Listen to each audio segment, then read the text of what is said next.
some great reveals in this lesson. And I had thought for a long time that Epaphroditus was the one who was with Paul on some of his journeys and who wrote the wee passages of Acts and maybe the entire book of Acts, maybe even Luke. He was a man of literature, as we expressed last time, and a man who had been a slave, but had become the upper crust through his freedmanship from Claudius and through the next 4, 5, 6 emperors. Finally, he is executed by the Emperor Domitian about 96 AD. That's the same time that Flavius Clemens was executed. That's the same time that Josephus disappears. And these three were like a trio, a triumvirate of believers at that time in the Roman Empire and high up in the Roman Empire. Believe it or not, Clement's children were designated to succeed Domitian, a very, very evil man. They had to stand 16 years of him before he was assassinated in a plot partly brought forth by Clement's wife, Domitilla. Now, I want to give you an idea, going back to Acts. At the time of Acts, what the feeling was in regards to these Christians in the Roman Empire. And I'm going to do that by reading 2 pages from Hugh Schoenfield,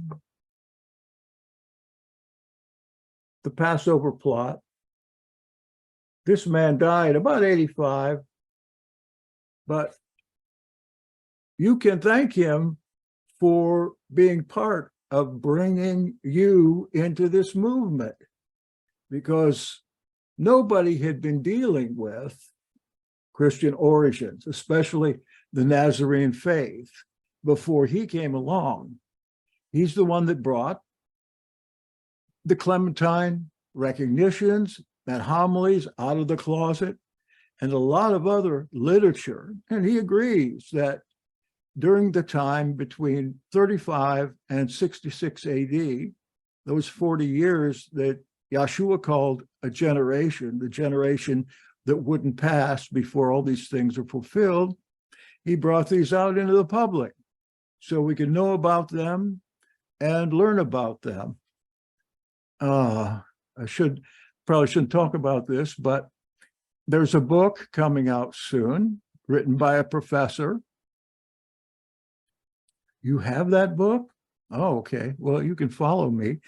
I'm going to start on page 197 at the end. That is Professor Krebs at the University of California, who's writing a book on nuns, not N-U-N-S, but N-O-N-E-S. Those who, in surveys, in the census, when it asks for the religion, they say none. Well, you got to know that a lot of these nuns are post-Christians, people that have left the church for one reason or the other. Well, Professor Krebs got to thinking about, where did these people go? Did they just lose their religion? Did they just give up on what they learned in the church and the faith they had built over an earlier lifetime? They've got to have gone somewhere. And so her book is written about the nuns. And one of her chapters, well, it's 30 type pages, probably will turn into 40 pages in a 6x9 book.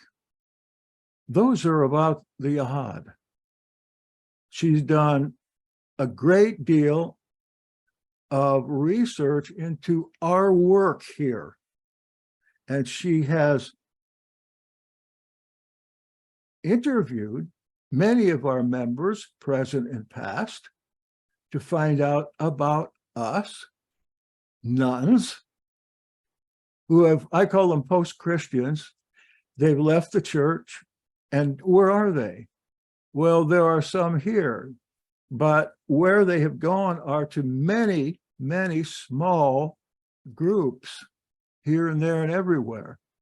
There are so many Hebrew roots groups all over the place, but without enough adherents to really do anything like a mega church. And besides, they don't want to do church.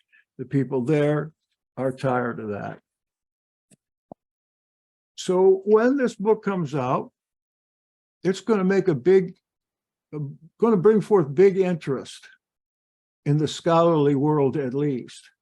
And this chapter will be reprinted as an essay that'll go out everywhere. And she's already sent me a copy of it. A few weeks ago, I read it to some of our people so they could see what a big deal this whole thing is. The book, the essay, the nuns, Professor Krebs, this is a big deal in the history of religion in our day. And so I wasn't going to say that, but I did, and I'm going to have another reading of that sometime. If you didn't hear it, you should, especially if you happen to be a member of the Yahad or have followed the Yahad for any amount of time. So we're going to go to Schoenfield first. As I said, what was the temperature of the Roman Empire during those 40 years, that generation between the resurrection and the destruction of Jerusalem? Here's what he says. At the time that Christianity got going in other lands and began to attract new non-Jews, fresh from polytheistic messianic agitation, was rife in the Roman Empire. Messianism was rife, a lot of it in the Roman Empire, all different kinds of groups. Jewish zealots from Palestine, acting as apostles, were seeking to enlist support for their anti-Roman activities among the Jews of the diaspora. That is the exile of the Jews all over the world. The circumstances were repeated before the Second Jewish Revolt in the reign of Hadrian. That was, the first revolt was 66 to 73. The second revolt was 60 years later in about 132, 135. These emissaries, these apostles, didn't get much response, however, from the cities of the West, because the Jews there were very sensible, and they recognized the privileges that they enjoyed under Roman rule. Well, they were special, and had no desire to see them withdrawn, leaving them at the mercy of the hostile Greeks. If it should be credited that they were parties to a treasonable conspiracy. The Roman authorities were well aware of what was going on, and they were particularly concerned about zealot propaganda in the key cities where there was a large Jewish population, such as Alexandria and Rome itself. The Emperor Claudius, who we talked about Tuesday night, ruled 41 through 54, actually wrote to the Jews of Alexandria, warning them not to entertain itinerant Jews from the province of Syria. And that was, Judea was a part of Syria at that time, if they didn't wish to be treated as abettors of, quote, a pest that threatens the whole world. Of course, the whole world at that time was the Roman Empire. He ordered the expulsion of foreign Jews from Rome who were continually making disturbances at the instigation of someone named Chrestus. This is actually in the letter of Claudius to the Alexandrians. I'll read that again. They were continually making disturbances at the instigation of Chrestus. He didn't say Christ, he said Chrestus. And of course, who is he talking about? He's talking about the Messiah who was supposedly dead during the reign of Claudius. In other words, all these people engaging in messianic agitation. The late Acts of the Apostles, a product of the reign of the more tolerant Emperor Trajan, in his opinion, in its apologetic effort to placate the Romans, doesn't altogether conceal the truth, but does try to disguise it in claiming that the Christian message was misrepresented by its Jewish traducers. In the light of the actual conditions, we can see, however, that the Jews in the Greek cities attacked Paul and his colleagues in their missionary journeys because they believed them to be zealot agitators, since they were proclaiming the Messiah. And in self-protection, they took action against these. Speaking of the Jews taking action, we see that a lot of places as Paul's beaten and whipped, but Paul wasn't the only one. There were many. We just don't have any writings from them, probably destroyed by the Romans or the Jews. At Thessalonica, the local Jews informed the magistrates that these subverters of the empire have now reached here, and they are all actively opposed to the imperial decrees, saying that there is another emperor, one named Jesus. Paul was eventually indicted at Caesarea before the Roman governor Felix. We read about this in Acts. He was indicted for being a plague carrier, a fomenter of revolt among all the Jews of the empire, a ringleader of the Nazarene heresy. That's straight from Acts. One of the planks in Paul's platform had been Anastasis. In other words, or Anastasis Christou, the resurrection of Christ, which could equally be understood as messianic uprising. And that's what the Romans thought that was. And maybe it was to some extent.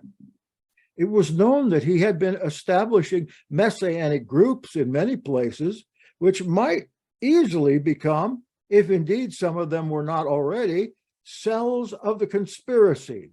And also that he had been collecting funds to take to Jerusalem for the Nazarenes of Judea, the collection, which could be thought to be for the purchase of weapons. The Christian message obtained the most recruits among the slaves and underprivileged. Many of them, as we find in Paul's letters, were not only of low morality, but factious, restless, disaffected. Not a few must have been antagonistic to the Roman regime, and only too willing to take part in subversive activities. Otherwise, it would hardly have been needed to impress upon them to behave peacefully and correctly. Hear that? Paul had to impress on these people to be good. In fact, he's got several laundry lists of their sins in there that include such things as murders and everything else you can think of. And this is exactly the Roman thought. And I believe that Paul was trying to subvert these sins so that he could continue his mission without being executed. Let's see, where was I? The Romans were not fools and must have had some justification for regarding Christianity as a dangerous and hostile superstition. It's significant that after the suppression of the first Jewish revolt, the Romans did not outlaw Judaism, though they tried to make it certain that non-Jews professing this faith were genuine converts, but they did outlaw Christianity. That's a good place to stop. You remember that anybody who claimed to be a Christian anybody who was turned in as a Christian had to sacrifice, pour out libation before the statue of the emperor. This is the hologram we see in modern ideas about the revelation, the hologram. Here it is, the image lives. And yes, they had to do it, or if they didn't do it, then they were executed. As I read the letter from Pliny to Trajan a couple of weeks ago, these lessons just keep going on in piggybacking one on the other. So the beat goes on, and it finally, after the revolution or the revolt of the Jews in 66 to 73, 7 years, there was another one that was even worse, so they say. We have very little information about the second revolt of the Jews, the Bar Kokhba revolt, but what little we have tells us that it must have been horrendous. Jerusalem destroyed yet again. All right, we'll get off that and go back to Epaphroditus, whom I'm calling the diarist of the Acts. You recall that we talked about Tuesday, the we document, or the we section of Acts, beginning in Acts 16 and I think 11, where all of a sudden the words start speaking of not Paul or not some obscure group, but we. Somebody was along with him on that journey. And if somebody was with him, then somebody could write a section about we did this and we went there and we did that. And if there was such a person, wouldn't Paul have mentioned that person someplace? Then we went over the passages from Philippians and Philemon about Epaphroditus. And we remember just how greatly Paul loved this guy. And Josephus loved him because he was a financial supporter of Josephus. And in every one of Josephus' works, they were dedicated to Epaphroditus. Paul talks about the sad story about him being sick and having been left behind for a certain amount of time until he got better. Some things go by in the Acts, then the we starts again. Let me try to kind of ferret that out for you, and then we'll go. Maybe we'll get this done before an hour. So if you can remember our journeys through the maps Tuesday, you can remember that Paul, on his second missionary journey, left from a place called Troas in Anatolia, right on the Mediterranean Sea. He came in on a ship from the Mediterranean to Troas, and he began his journey. And we read where he went. We get as far as Philippi, because Paul talks about somebody, or the we guy, whoever we was, again, the diarist. He accompanies Paul from Troas to Philippi. And then Paul talks about in Philippians, of all places, that he had to leave Epaphroditus sick. So Epaphroditus stays in Philippi. He's there for 6 years. There's a 6-year interim with Paul here. And Epaphroditus gets better. He gets to know these people in the Philippi assembly. They come to love him. They come to love him and make him the overseer, the apostle. The people coming along with Paul were all called apostles in the Acts and in his letters. So Epaphroditus stays with the assembly and rises in the assembly as a very beloved person for 6 years. Remember, his home was in Rome. His home was somewhere close to the imperial palace because he worked in the palace. So the Philippians grow to love him, and Paul expresses just how much they love him in his letter to the Philippians. But Paul then continues on. He goes to Thessalonica. He goes to Achaia, that's Greece. He goes to Macedonia, Upper Greece, and Ephesus without the diarist. No we passages in that part, where he's left sick at Philippi. And Epaphroditus becomes the angel of that assembly. Then in the third journey, we take that up with Paul to Ephesus, then on to Philippi. And that's where he comes back into connection with Epaphroditus.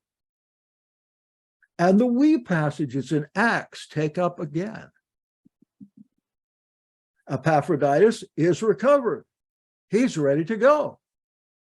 He recovers enough that he can rejoin Paul in Philippi and travel to these other places as instructed by the we diary. Now listen to this. Epaphroditus continues on to Jerusalem. Remember, they went to Jerusalem to take their collection, which I understand. Most people think that the Nazarenes didn't take his collection there. Too much suspicion. But what happens in Jerusalem with Epaphroditus in tow, I was going to read it here from the Acts, maybe a little bit. Here's what happens. Paul is arrested. Paul is sent to Caesarea on the coast in order to be tried.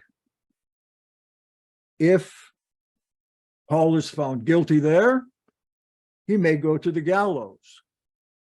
If they don't know whether he's guilty or not, or there's any question, then he appeals to Rome and he has to go before Nero. So this passage takes up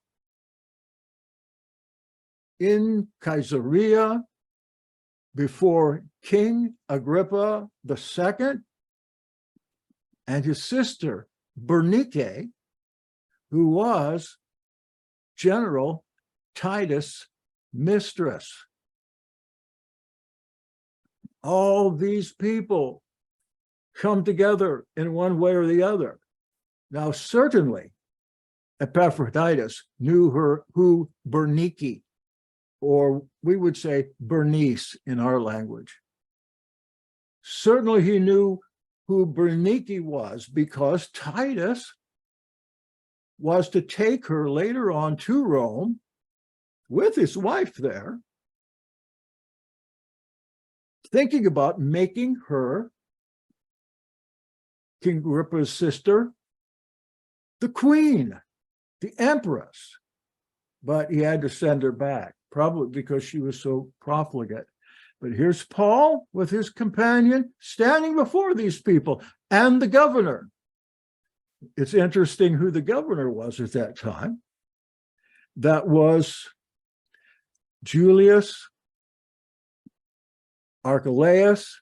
That was the philosopher Philo the Jew, Philo Judaicus, writer of big books that every believer reads at one time or the other, because it talks about this same time. This was Philo's brother, the governor. There's some important, famous people here. The king, Bernice, the governor, sitting with them after they left the room, they begin to say to one another, this man's not doing anything that deserves death or imprisonment.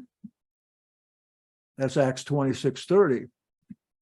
And Agrippa says to Festus, oh, by the way, Festus also married Bernice.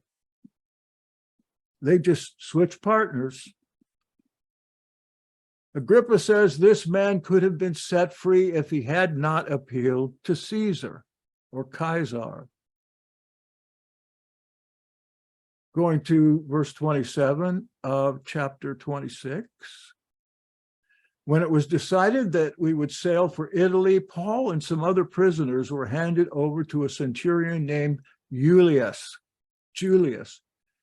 Some other prisoners? Do you doubt that Epaphroditus was in that group?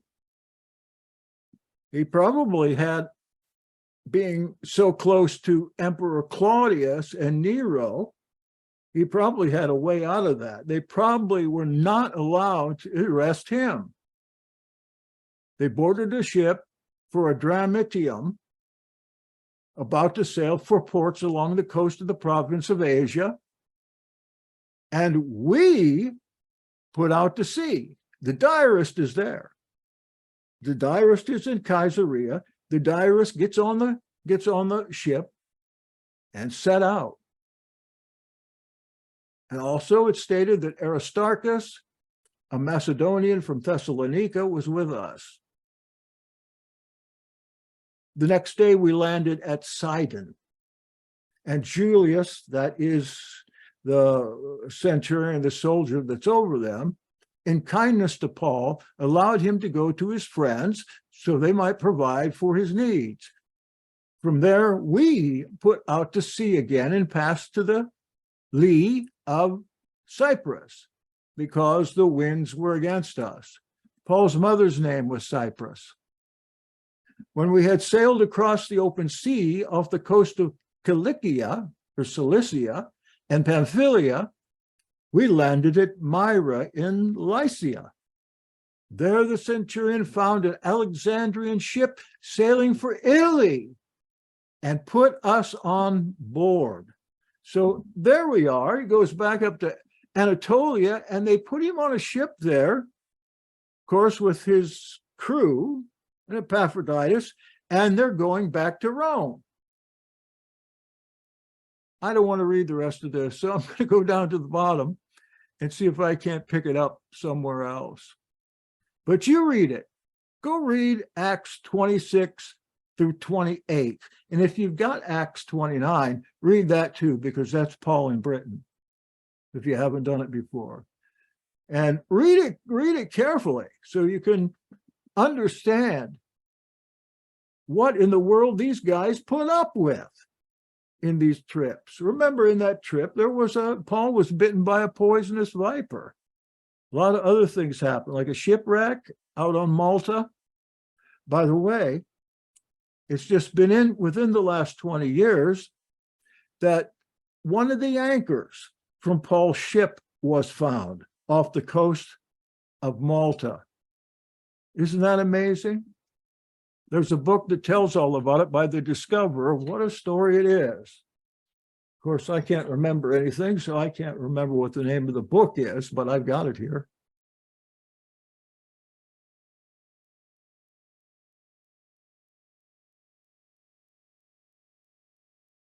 And then we go to, I believe this is chapter 28, the last chapter of canonical Acts. Therefore, and I believe this is Paul, I want you to know that Elohim's salvation has been sent to the Gentiles, and they will listen. And after he said this, the Jews left, arguing vigorously among themselves. Where are they? They are in Rome. And who's writing this? Well, again, Epaphroditus is writing this. So the Jews accost Paul in Rome, yet they have nothing against him. They don't even know who he is. Then in verse 30 of 28, For 2 whole years, Paul stayed there in his own rented house and welcomed all who came to see him. He proclaimed the kingdom of Elohim and taught about the Master Yeshua HaMashiach with all boldness and without hindrance. Then something strange happens. That's the end of the book of Acts. That's the end. Why would that be the end? We got at least chapter 16 through 28 written by the most part by Epaphroditus. And so why does he go no farther than this? This is a big mystery to all readers of the scripture. Why doesn't he tell us what happened to him, whether he went to prison, whether Nero executed him, which I really doubt, whether he went to Britain or Spain? Other places Paul talked about him going to Spain. Did he go? Well, that's in Acts 29. If you don't have it, ask me for it. I'll send it to you. Let's think about it. That's the end of the mission trip. Epaphroditus is home. Now, what would cause Epaphroditus, who was left sick at Philippi for 6 years, why would he stop there?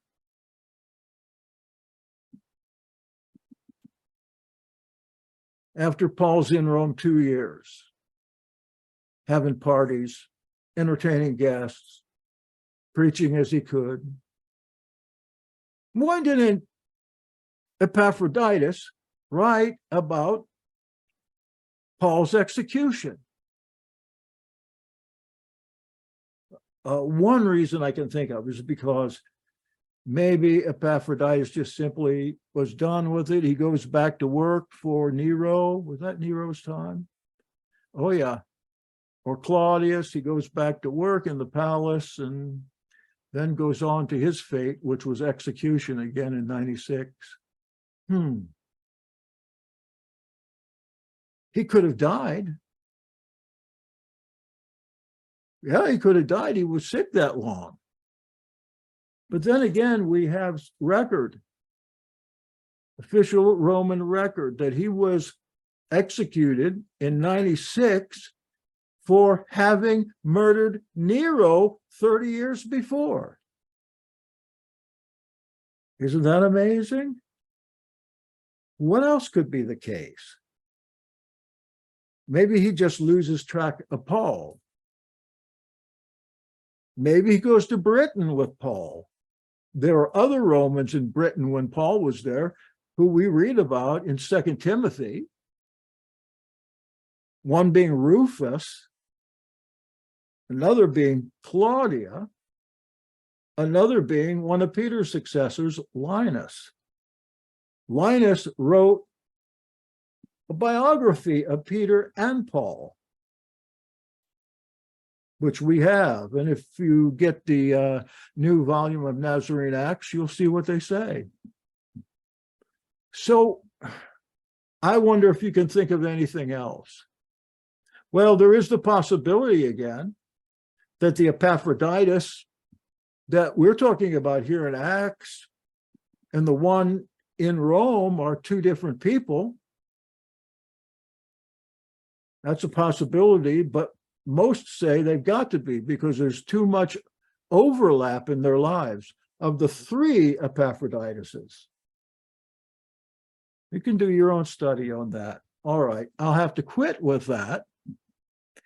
But why is it, do you suppose, that Luke gets attributed with writing Acts, perhaps in its entirety? The writer has to be Epaphroditus because of the we sections. Luke just isn't there. And the sections of Acts where Paul's off on his own with other people aren't in there either. That's why we've got a second journey, part of it, and a third journey. And the first journey, we're not sure. Probably he went back to Jerusalem for the Apostolic Council in Acts 15. Why Luke? Well, we see it in 2 Timothy 4:11, and I'll leave you with this.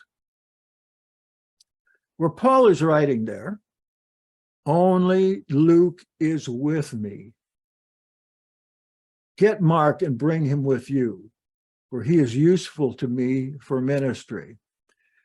This is what caused some of the so-called church fathers to give the authorship of Acts to Luke, because they figure, because 2 Timothy is late in the New Testament among the pastoral letters, that this also has to be at the end of Paul's career. But we know that doesn't need to be the case at all.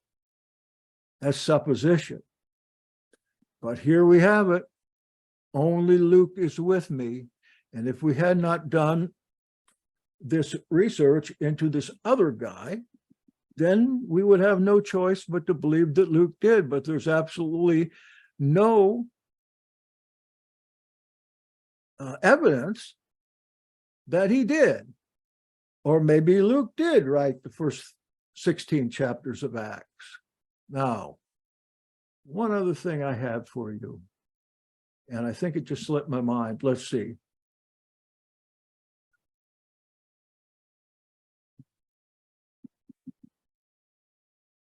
Oh, I can't remember. I have to bring it up later. Nope, can't remember. Well, we'll get it next time, next Tuesday, I hope. And thank you for staying with us for nearly 2 hours. I'm so happy about it. There's 10 people here. We're really moving up, moving up. You know, please learn some of this stuff so you can explain it to others. Here's something that you could explain with nothing more than your Bible.